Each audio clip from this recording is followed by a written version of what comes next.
अस्सलाम वालेकुम। वेलकम है आपको यूके विद बेनज़ीर के साथ। आज के टॉपिक बहुत इम्पॉर्टेंट है और आपको बड़ा नॉलेज मिलेगा इस टॉपिक का। आज हम बात करेंगे कि यूके में दो किस्म के कौन से जॉब होते हैं और उनकी सैलरी क्या होती है, और आपकी सैलरी आपको कट कटा के आपके हाथों में टैक्स वगैरह देने के बाद कितनी सैलरी आपके हाथ में आती है, उसके बारे में आज हम बात करेंगे। तो शुरू करते हैं आज का व्लॉग। तो यूके में जो है ना, दो किस्म की जॉब होती है। एक होती है फुल टाइम जॉब और एक होती है कॉन्ट्रैक्ट जॉब। पहले हम बात कर लेते हैं फुल टाइम जॉब की। फुल टाइम जॉब जो होती है ना, इसमें महीने के एंड में आपके पास कितनी सैलरी आएगी वो आपको पता होता है। इसके अलावा फुल टाइम जॉब में आपको पेंशन की ऑफर होती है, लीड पेड ऑफर करते हैं, पेड हॉलीडे भी ऑफर होती है। ये कंपनी टू कंपनी क्या कहते हैं ना, अवेयर करता है कि आपको कौन सा कंपनी इतनी सारी लीड दे रही है या इतनी सारी चीज़ें दे रही हैं। इसके अलावा सबसे जो इम्पोर्टेंट और बहुत ही मेरा जो पसंदीदा है वो है कि आपको जो है ना, यहाँ पे जो प्रेग्नेंट वुमेन होती हैं उनको यहाँ पे 6 महीने से 9 महीने तक आपको गवर्नमेंट पे करती है। मतलब आपकी छुट्टी में गवर्नमेंट पे करती है। ये वाला बेनिफिट मुझे बहुत ही ज़बरदस्त लगता है वुमेन के लिए। और नेक्स्ट ये है कि आपको खड़े खड़े ये जॉब से नहीं निकाल देते हैं, बल्कि आपको 2 या 3 महीने का टाइम देते हैं कि आप जॉब ढूंढ लो।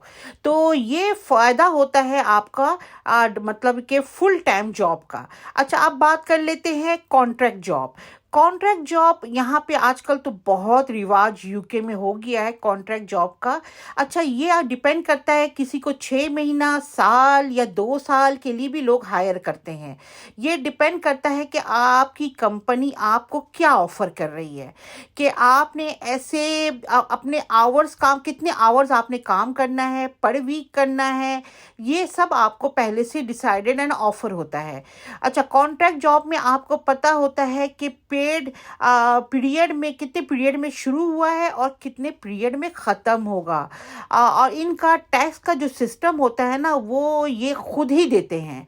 मतलब कि कुछ लोग जो है अकाउंटेंट हायर कर लेते हैं, वो इनके बिहाफ में इनका सारा टैक्स को जो है ना, एनआई टैक्स को मैनेज करते हैं। इस किस्म की जॉब में आपको नुकसान होता है कि आपको किसी किस्म का बेनिफिट नहीं मिलता, किसी किस्म की अलाउंसेस नहीं मिलती, ऑफर नहीं होती।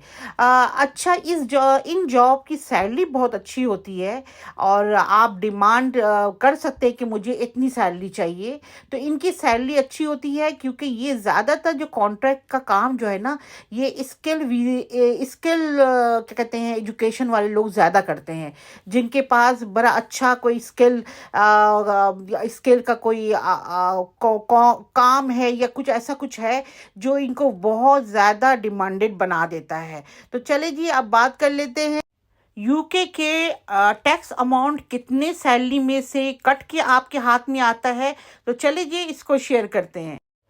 बेसिक रेट, अगर आपकी सैलरी 12,571 टू 50,000 अपर है तो 20% आपको टैक्स देना पड़ेगा। और हायर रेट में अगर 50,271 टू 1,025 तो 40% आपको टैक्स देना पड़ेगा।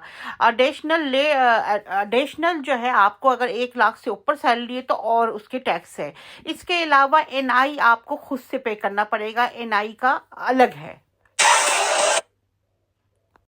अगर आप एनआई में जो लिखा हुआ है 242 टू 969 ए वीक कमा रहे हैं, 12% एनआई देना पड़ेगा। ओवर 967 ए वीक तो आपको 2% देना पड़ेगा। ये है एनआई का रेट। तो इस तरीके से जो आपका सैलरी यूके में आता है, ये सारी चीज़ें कटा के जो आपके हाथ में आता है वही आपका होता है बेसिक सैलरी। तो इस तरीके से आपको लगता होगा ना कि किसी किसी का 50,000 60,000 सैलरी है, तो ये ना सोचे कि 50 और 60,000 सैलरी पाउंड इसके हाथ में आएंगे, बल्कि अगर कट कटा के उसकी सैलरी कुछ और बनती है। तो आज मैंने आप लोगों से शेयर किया है जो बहुत ही इम्पोर्टेंट था। बहुत सारे लोगों ने कहा था कि आप इसको ज़रूर शेयर करें। अच्छा, एनआई की जो है ना, आप जो है वो आपका गवर्नमेंट की तरफ से ही डिसाइड होता है कि इतना देना है, तो आप इसमें कमी बेशी नहीं कर सकते अपनी मर्जी से। बज़ाहिर अपने मुल्क के लोगों को लगता है, जैसे इंडियन पाकिस्तानी वगैरह अपनी कंट्री में, कि अल्लाह इतना कमा रहा है, आई मीन इतने लाख कमा रहा है और ये, मगर आपको अगर देखा जाए ना तो आपकी सैलरी कट कटा के जो आपके हाथ में आती है ना, मैं अपना एक्सपीरियंस बताती हूँ कि हम लोग पहले, सबसे पहले क्या करते हैं, हम लोगों ने पहले अपना बजट बना लिया होता है कि भाई राशन में इतना जाएगा। अच्छा, इसके अलावा बच्चों के स्कूल के थोड़े बहुत जो उनके जो एक्टिविटीज़ के फ़ीस होते हैं उसमें कितना जाएगा।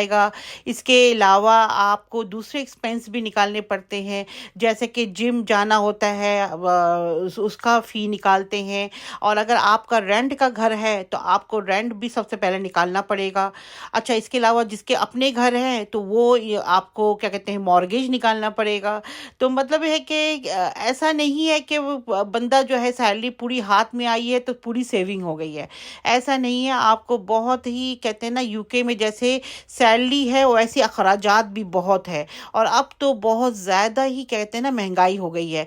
आपको यकीन नहीं आएगा कि गोश्त की कीमत, लैम्प की कीमत यहाँ पे आपके 18 पाउंड पर केजी हो गया है। डिफरेंट जगहों पे डिफरेंट रेट है, और लंदन में तो थोड़ा और ज़्यादा होगा। तो आप खुद अंदाज़ा लगा दें कि गोश्त जो डेली यूज़ करने के गोश्त, चिकन वगैरह सब इतने महंगे हो गए हैं। तो यूके में आपको बड़ा एंड ऑफ मंथ तो सम टाइम ऐसा होता है कि आप बहुत ही हैंड टू माउथ हो जाते हैं। तो बड़ा संभल संभल के फैमिली वाले जो हम लोग हैं वो अपनी ज़िंदगी को गुजारते हैं, ताकि पैसे ऐसा हो कि एंड ऑफ मंथ तक भी आपका गुजारा बसर हो जाए। इसके अलावा अगर कभी आप होटलिंग वगैरह में चले गए तो उसका अलग ही पैसा है। तो ओवरऑल मैं आपको ये कहूँगी कि कोई भी चीज़, कोई भी जगह इतनी सस्ती नहीं है कि बस आप गए और बस कहते हैं ना कि हर चीज़ आपके लिए आसान है। तो क्योंकि टैक्स वाला मुल्क है, टैक्स आपको कटेगा, हेवी टैक्स है, तो इसी वजह से आपका इतना बचता नहीं है। मगर ये है कि यहाँ पे लाइफ स्टाइल अच्छी है, यहाँ पे माशाल्लाह से बच्चे अच्छे माहौल में पढ़ लिख रहे हैं, तो बस यही सबसे बड़ी बात है। के बारे में जानना चाहते हैं तो मैं आपको डिस्क्रिप्शन में और आई बटन में लिंक दे दूंगी, आप जाके मेरे यूके के बारे में वीडियोस देखें। आप लोगों को कैसा लग रहा है आप ज़रूर अपने कमेंट बॉक्स में बताया करें। इंशाल्लाह फिर मैं कुछ नई वीडियोस लेके आऊँगी यूके के बारे में, और आप अपने कमेंट्स में और मुझे लाइक शेयर सब्सक्राइब ज़रूर करें। अल्लाह हाफिज़।